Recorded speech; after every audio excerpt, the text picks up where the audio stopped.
네, 우문현답이라는 제목으로 말씀을 전하겠습니다. 수년 전이었습니다. 케이블 방송에서 한 방송을 봤는데요. 지금은 그 방송을 하지 않더라고요. 어떤 방송이었냐면 각 종교계 지도자들이 모입니다. 기독교의 목사, 그리고 천주교의 신부, 원불교의 뭐라고 하죠? 그 종교 지도자, 그리고 또 불교의 스님, 이렇게 해서 모여가지고 한 주제를 가지고 토론을 하는 거예요.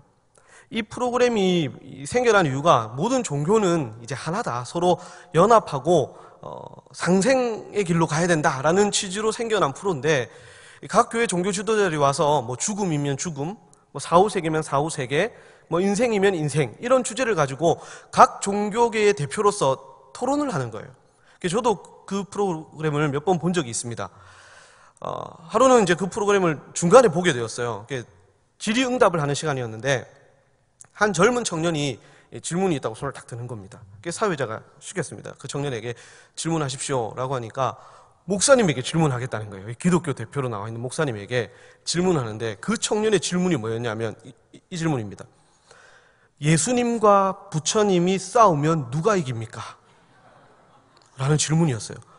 와, 어떻게 이런 프로에서 저런 청년이 이런 수준의 질문을 할까라는 생각을 했어요. 과연 무슨 생각으로 이런 질문을 했을까? 기독교를 공경에 빠뜨리기 위함인가? 저 목사님을 공경에 빠뜨리기 위함인가? 막 그런 생각도 들고요. 그랬었습니다. 그러면서 이제 딱 목사님을 지목해서 그 질문을 하니까 사회자가 목사님 참 재밌는 질문인데 한번 대답을 해보시겠습니까? 라고 했을 때 그 목사님이 싹 웃으시면서 대답을 하셨어요. 뭐라고 대답하셨냐면 빅입니다 라고 했습니다. 당연히 예수님이 이기실 거라고 생각할 수도 있고, 사람들도 그런 대답을 기대했을 수도 있습니다. 근데 빅입니다 라고 했어요. 그래서 사회자가 아니 예수님이 이기신다고 할 줄 알았는데 왜 빅입니까? 라고 질문하니까 그 목사님이 이렇게 말씀하셨어요. 누구도 이기려고 하지 않기 때문에 그렇습니다 라고 대답을 했어요. 우문현답이죠.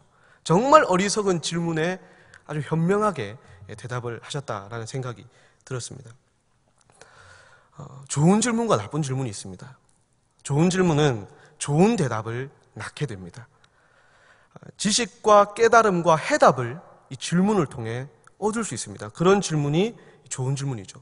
나쁜 질문은 그런 것을 얻으려고 하는 질문이 아니에요. 내가 지식을 얻고 내가 정말 몰라서 이 사람에게 지식을 얻고 깨달음을 얻기 위해 하는 질문이 아니에요. 이 나쁜 질문과 좋은 질문이 차이점이 있는데, 이 나쁜 질문은 오히려 자신을 높이는 거예요.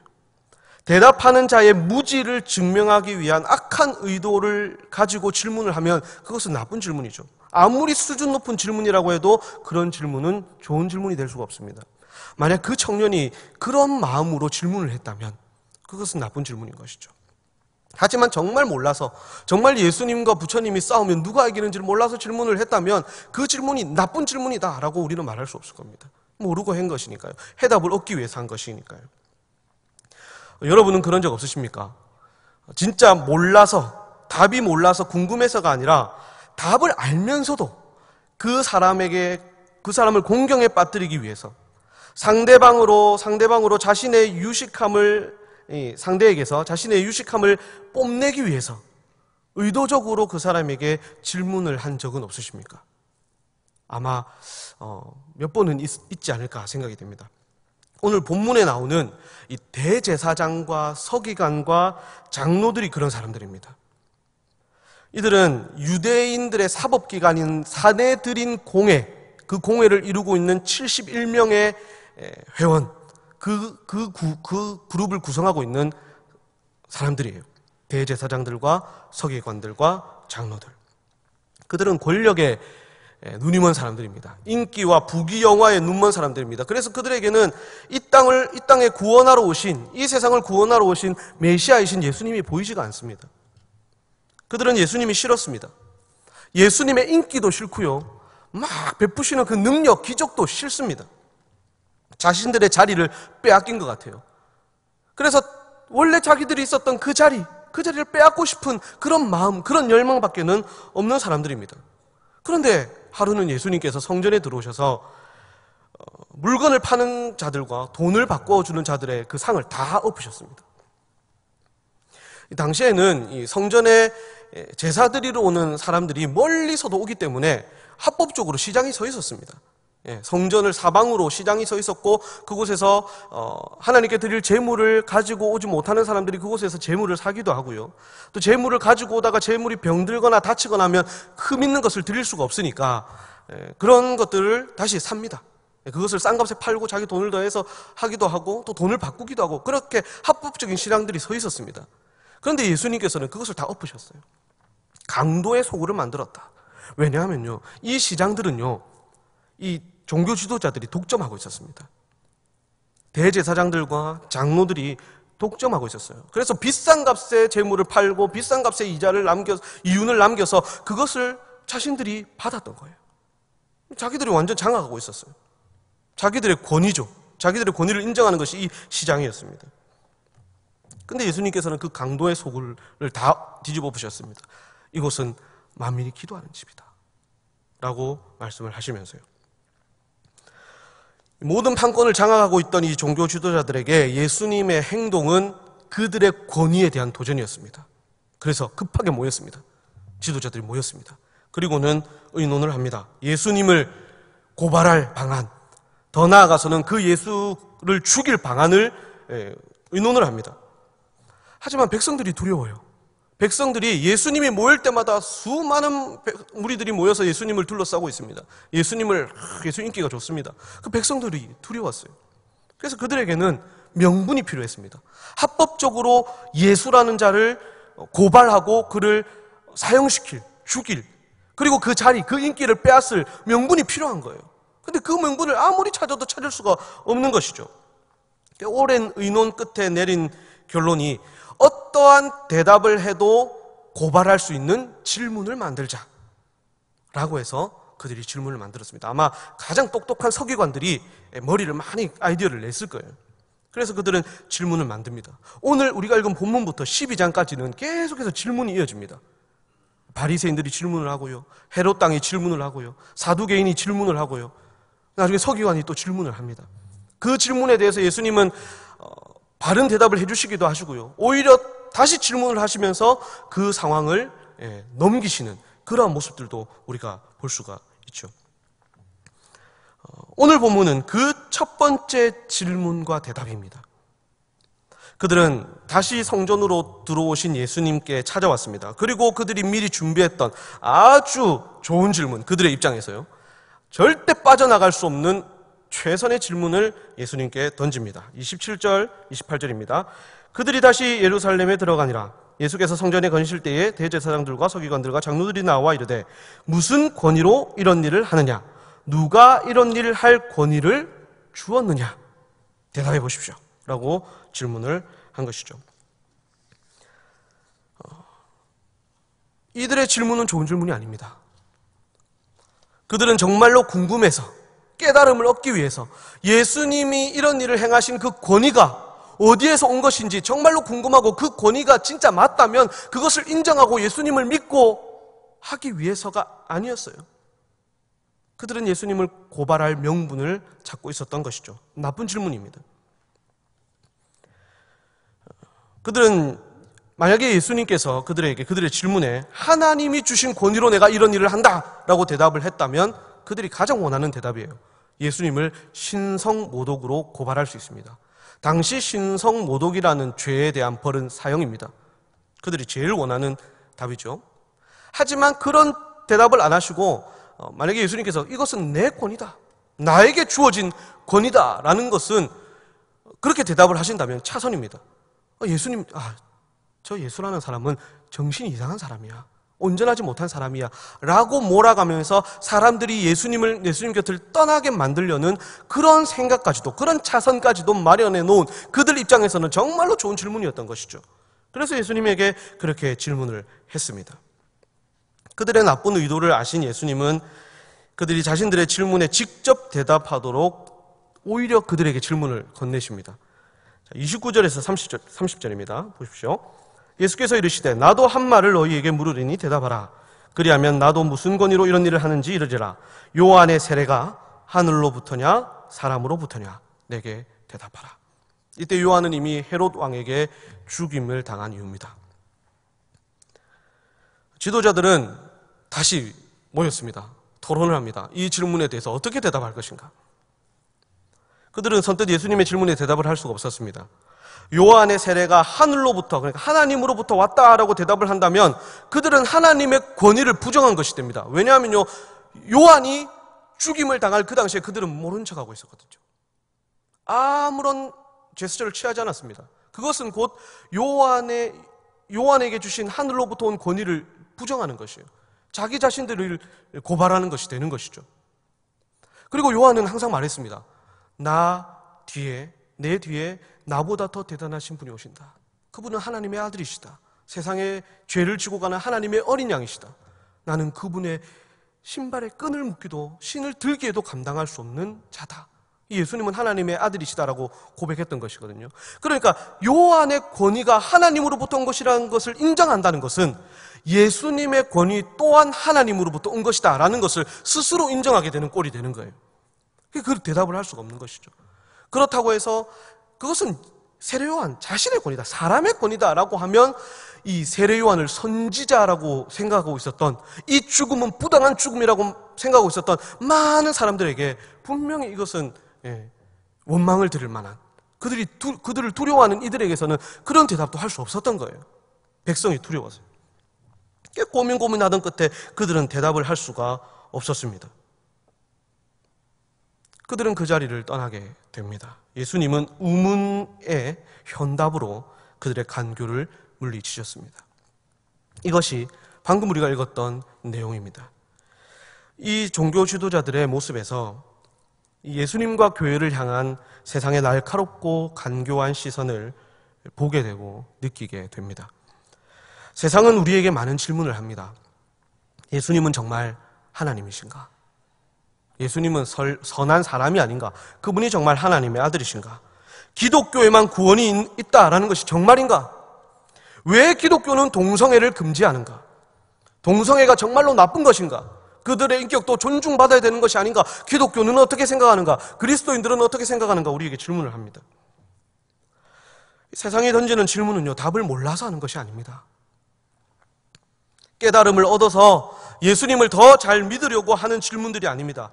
그들은 대부분 이미 들어서 알고 있습니다. 기독교가 무엇을 믿고 있는지, 무엇을 진리라고 여기고 있는지 웬만한 기독교인들보다 더 잘 압니다. 그들이 질문을 하는 이유는 기독교 스스로가 자신들이 진리가 아니고 자신들은 무지한 말을 하고 있다는 것을 인정하게 하기 위함이에요. 또한 기독교의 대답을 이 세상에 이슈화시켜서 공경에 빠뜨리기 위함입니다. 기독교는 독선적이다. 기독교는 너무 배타적이다. 자기밖에는 모른다. 소수의 인권을 존중하지 않는 종교다 라고 스스로 인정하게끔 그것을 이슈화시키려고 질문을 하는 것이죠. 오늘 우리 낮 예배 시간에 담임 목사님 설교를 통해서도 여러분 들으셨겠지만 이 세상에 그런 불경건한, 이 종교 지도자들처럼 불경건한 사람들이 너무 많습니다. 정말로 공부를 많이 했다라는 어떤 교수들이 TV에 나와서요, 기독교를 자기들이 알고 있는 그 짧은 지식으로 굉장히 비판합니다. 기독교의 진리가 얼마나 엉망인지, 기독교의 진리가 얼마나 독선적인지 그런 것들을 막 얘기를 해요. 또 이상하게 머리를 빡빡 깎은 어떤 중도 아니고 뭐 이상한 사람이 또 나와가지고 이서 자기만의 논리로 기독교를 막 짧은 성경적 지식을 가지고 기독교를 비판합니다. 그리고 수많은 이단들이 이 기독교의 진리에 대해서 지금도 이 비난의 화살을 날리고 있는 실정 아닙니까, 여러분? 그들이 던지는 질문은 그들이 원하는 대답은 정답이 아닙니다. 정말로 정답을 몰라서 그 정답을 구하고 해답을 구해서 깨달음을 얻으려고 하는 것이 아니에요. 정답을 말하고 있는 그리스도인들이 싫은 겁니다. 기독교가 싫은 거예요. 정답을, 진리를 말하고 있는 그리스도인들이 싫은 거예요. 그들이 있는 자리가 싫은 거예요. 그래서 빼앗고 없애고 무너뜨리려고 하는 겁니다. 작은 교회에서요, 어떤 불미스러운 사건이 하나라도 터지면요, 온 세상이 이슈화를 합니다. 하지만 다른 종교에서 아무리 비리가 있고 그런 것들이 있어도 떠듭니까 매스컴에서? 절대 그렇지 않습니다.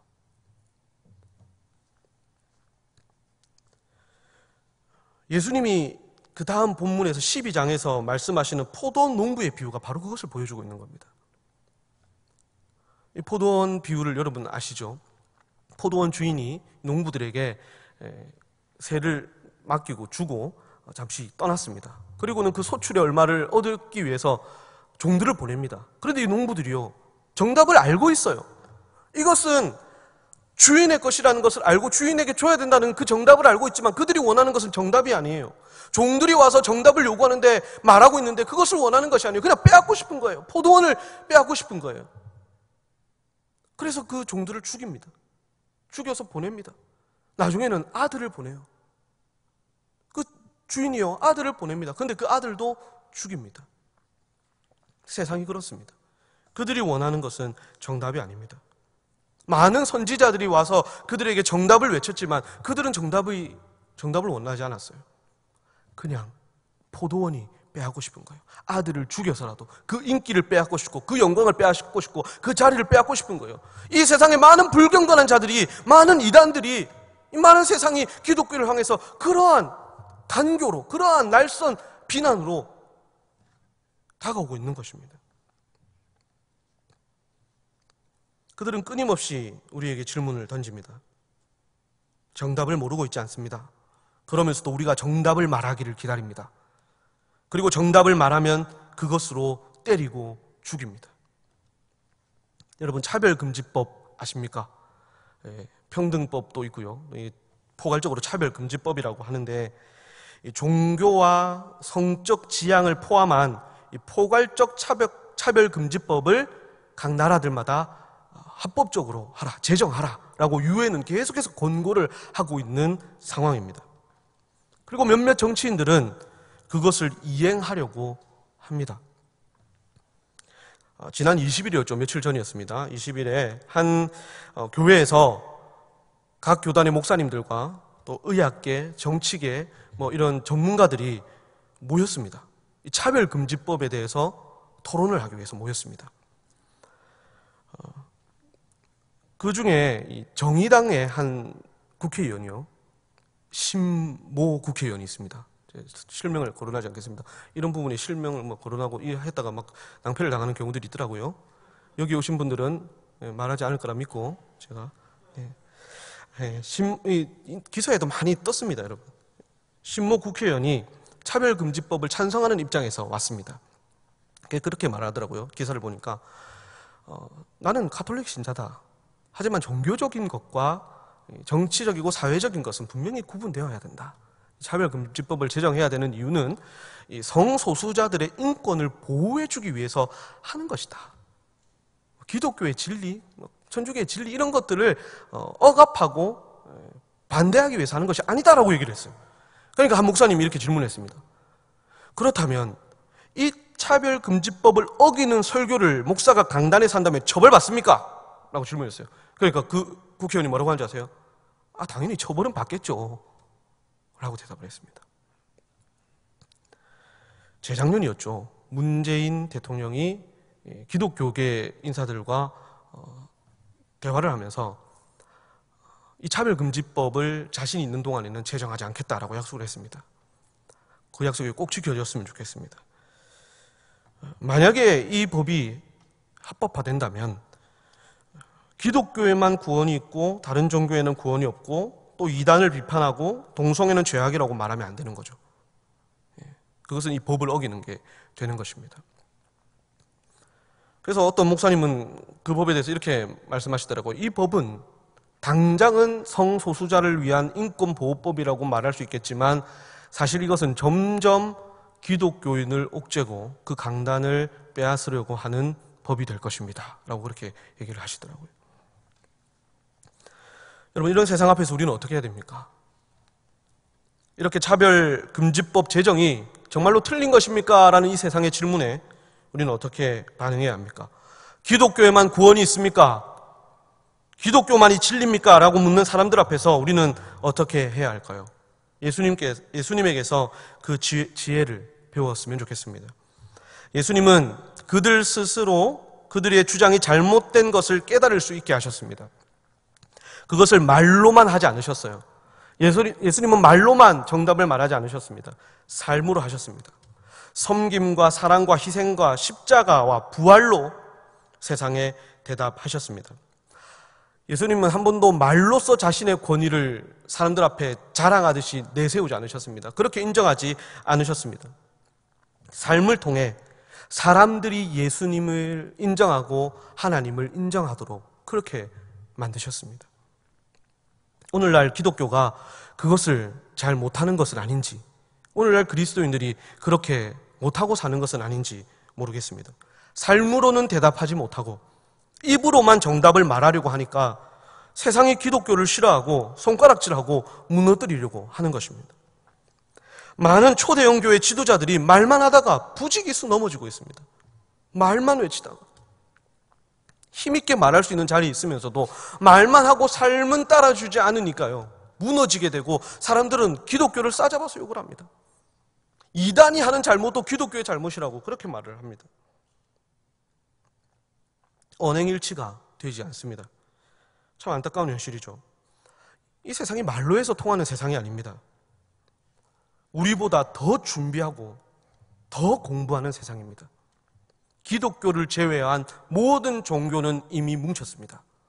WCC, 여러분 아시죠? 세계교회협의회, 종교협의회. 일부 기독교는 그곳에 포함되어 있지만 기독교는 아직도 그곳에 반기를 들면서 기독교에만 진리가 있다고 외치고 있습니다. 하지만 말만 가지고는 통하는 세상이 아닙니다. 삶으로 보여줘야 됩니다. 세상과 이단과 불경건한 자들을 향해서 진리를 선포해야죠. 복음을 말해야 됩니다. 하지만 그것으로 끝나서는 안 되고 진리대로 살아야 됩니다. 복음을 살아야 돼요. 복음은 말로만 하는 것이 아니라 복음은 사는 것입니다. 선으로 악을 이겨야 되고요, 경건과 사랑으로 불경건하고 악한 것들을 이겨야 됩니다. 그렇게 삶으로 대답해야 돼요. 그래야 통하는 세상입니다. 베드로전서 3장 15절 16절은 이렇게 말씀하고 있습니다.